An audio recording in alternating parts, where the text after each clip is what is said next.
किसानों ने लड़के दिखाया। 13 महीने दिल्ली के बॉर्डर पे बैठे, 700 से ज्यादा किसान शहीद हुए और मोदी की सरकार को 3 कृषि कानून वापस लेने पड़े। लड़के दिखाया उन्होंने, पर अभी भी आत्महत्याएं खत्म नहीं हुई। कर्जों में डूबा हुआ है किसान, लड़ाइयों की तरफ बढ़ना होगा। लेकिन अब नई सच्चाई आई। नेशनल क्राइम ब्यूरो ने 2 और बातें कही। उन्होंने कहा जो दिहाड़ीदार मजदूर है, कुल आत्महत्याओं में से 25% आत्महत्याएं आज की डेट में दिहाड़ीदार मजदूर कर रहा है।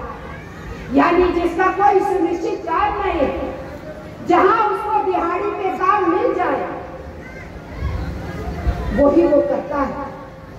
अगर 30 दिन में से 25 दिन मिला के, 30 दिन मिला के, 15 दिन मिला के, 10 दिन मिला और कभी 5 दिन भी नहीं मिला, दिहाड़ी पे काम करने वाला मजदूर हताश होकर अपने परिवार का पेट नहीं भर पा रहा है, वो आत्महत्याएं कर रहा। तो 1/4 आत्महत्याएं मेरे देश के गरीब गुरबा दिहाड़ीदार मजदूर की हो रही है। मैंने आपसे जिक्र किया हमारे युवाओं को रोजगार नहीं है, तो मोदी के नेशनल क्राइम ब्यूरो ने यह भी बताया कि इस देश में बेरोजगारी से त्रस्त होके, परेशान होके जो युवा आत्महत्याएं करते हैं उनकी गिनतियां बढ़ गई। आप तो जानते हो बिहार के मिडिल क्लास के परिवार राजस्थान के कोटा में बच्चों को भेज रहे हैं। 16 साल, 17 साल, 18 साल की उम्र में जाओ, इंजीनियर बनना है, डॉक्टर बनना है, अफसर बनना है, पढ़ो पढ़ो पढ़ो, कंपटीशन में बैठो। उन बच्चों पे प्रेशर है। वो बच्चे 17 साल, 18 साल, 19 साल, 20 साल की उम्र में आत्महत्याएं कर रहे हैं। शिक्षा महंगी हो रही है, रोजगार के साधन है नहीं, सरकारी शिक्षा को सस्ता और खस्ता कर दिया गया है, बुरी हालत उसकी कर दी गई। इसलिए एकेडमियों में बच्चे धक्के खा रहे हैं। कैसा मुल्क बन रहा है ये? कौन से हिंदुस्तान पे आज हम खड़े हैं? इसलिए ये सरकारें गुनाहगार हैं, हमारे देश की आवाम के प्रति गुनाहगार हैं। इनसे हिसाब मांगने की जरूरत है। कम्युनिस्ट पार्टी ये मानती है हमारा लाल झंडा क्यों है? क्योंकि ये हर इंसान के खून के रंग से बना है। खून लाल, पीला, नीला, काला नहीं होता। खून तो हर एक के रगों में लाल ही बहता है।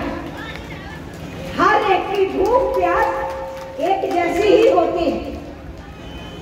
बीमार पड़ना हर शरीर पड़ सकता है, हर एक को इलाज की आवश्यकता होती है। इसलिए जब प्रकृति ने कोई भेद नहीं किया, मेरी माताएं बच्चे को जन्मती हैं, वो अमीर घर की महिला हो, मध्यम वर्गीय हो या गरीब महिला हो, प्रकृति का बच्चे के जन्मने का नियम तो वही है। उस औरत की जो आवश्यकता है, उस समय जब वो प्रसव पीड़ा में होती है और बच्चे को जन्म देती, वो तो हर महिला की आवश्यकता एक सी होती है। लेकिन वो तो कुपोषण की शिकार, एनीमिया की मारी हुई, खून की कमी की मारी हुई कमजोर बच्चे को जन्म देती है। उसकी परवरिश करना उसके लिए मुश्किल होता है। लेकिन जो मखमल के बिस्तरों के ऊपर पैदा होंगे, उनके बगल में खेलने वाले कुत्तों को भी उनके साथ साथ दूध पीने को मिलता है। कम्युनिस्ट पार्टी ये समझती है हर मानव जो इस पृथ्वी पे आया है उसके मानव अधिकार है। हर बच्चा जो पहुंचा है उसके जिंदा रहने के अधिकार है, उसके खेलने के अधिकार है, उसके कॉपी किताब हाथ में पकड़ने के अधिकार है, उसके पढ़ लिख करके कुछ बनने के अधिकार है। उसके अंदर गरीब और अमीर का प्रश्न नहीं है, हर मानव का वो अधिकार है। इसीलिए मैंने कहा, जहां जहां कम्युनिस्ट पार्टियां सत्ता में आए या जहां जहां कम्युनिस्ट पार्टी मिलीजुली सरकारों में मजबूत स्थिति में आए, वही वही उन्होंने मजदूर का, किसान का, आम जनमानस का एजेंडा तय करवाया।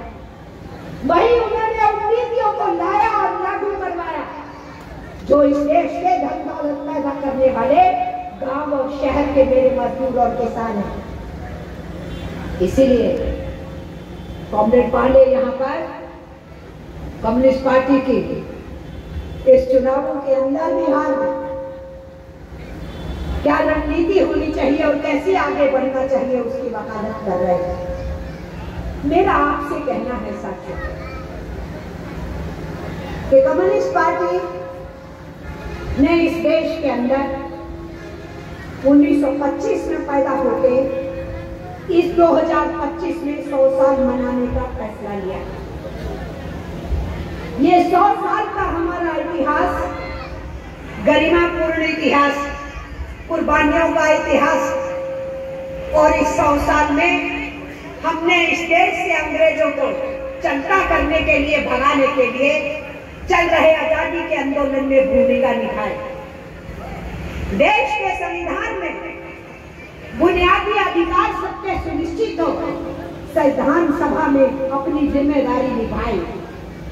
आजाद हिंदुस्तान के अंदर इस देश में सार्वजनिक क्षेत्र में हमारे प्राकृतिक साधनों का इस्तेमाल करते हुए पब्लिक सेक्टर, सार्वजनिक क्षेत्र के उद्योग निर्मित हो, इंफ्रास्ट्रक्चर निर्मित हो, सेवाएं निर्मित हो, उसकी लड़ाई हमने लड़ी। हम जल, जंगल, जमीन में बहुत अमीर देश है, लेकिन उस जल, जंगल, जमीन पे निर्भर हमारी आम जनमानस सबसे ज्यादा गरीब है।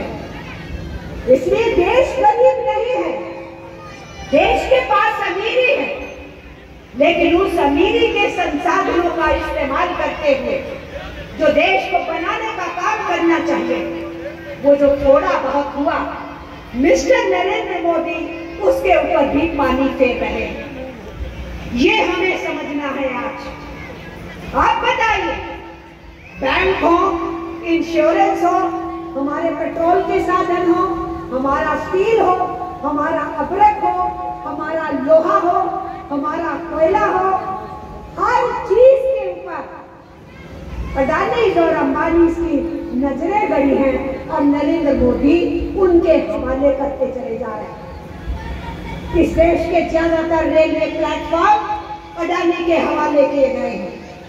हमारे देश के सारे एयरपोर्ट अडानी के हवाले किए गए हैं।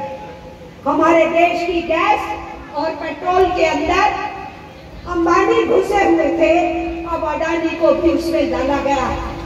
हमारे कोयला की खदानों पे, हमारे स्टील के उद्योगों के ऊपर उनकी नजर गड़ी हुई। हमारे सब प्राकृतिक साधनों का दोहन करके यही चंद मुट्ठी भर पूंजीपति सरकार की मदद के जरिए से अपनी पूंजी को कई गुना बढ़ाना चाहते हैं और देश के ऊपर और कर्जा थुकवाना चाहते हैं, और आम हर जनमानस के ऊपर कर्जा थुक जाएगा। इसलिए आज आप लोग भी कर्जदार नहीं, आपकी आने वाली कई पीढ़ियां कर्जों में डूबेंगी। इसलिए सुंदर जिंदगी के सपने लेना भी मुहाल हो जाएगा। इसलिए मैं भारतीय कम्युनिस्ट पार्टी की तरफ से आपके पास कहने के लिए पहुंची कि कम्युनिस्ट पार्टी ने अपने 100 साल के इतिहास के अंदर इस देश के अंदर केवल सार्वजनिक क्षेत्र के अदारे ही नहीं बनवाए, केवल सेवाएं ही नहीं स्थापित करवाई, इस देश के बेजमीनों को बहुत सारी जगहों पे लाल झंडा थाम के जमीन दिलवाई। इसी लाल झंडे को थाम के केरल के अंदर कम्युनिस्ट चीफ मिनिस्टर ने, मुख्यमंत्री ने, कॉमरेड अच्युतानंदन ने पहली बार किसानों की बीज और खाद पे सब्सिडी को घोषित किया। इस देश में सब्सिडी नाम का शब्द नहीं जानता था कोई। एक कम्युनिस्ट मुख्यमंत्री ने केरल में करके दिखाया। एक कम्युनिस्ट मुख्यमंत्री ने ये करके दिखाया के अनाज के भंडार अच्छे करो, सरकार मिनिमम सपोर्ट प्राइस दे, जिसको एमएसपी कहते हैं। ये शब्द केरल से शुरू हुआ, एक कम्युनिस्ट मुख्यमंत्री ने चलाया। अगर आपको ये खबर अच्छी लगी तो चैनल को सब्सक्राइब करना नहीं भूलें और बेल आइकन जरूर दबाएं।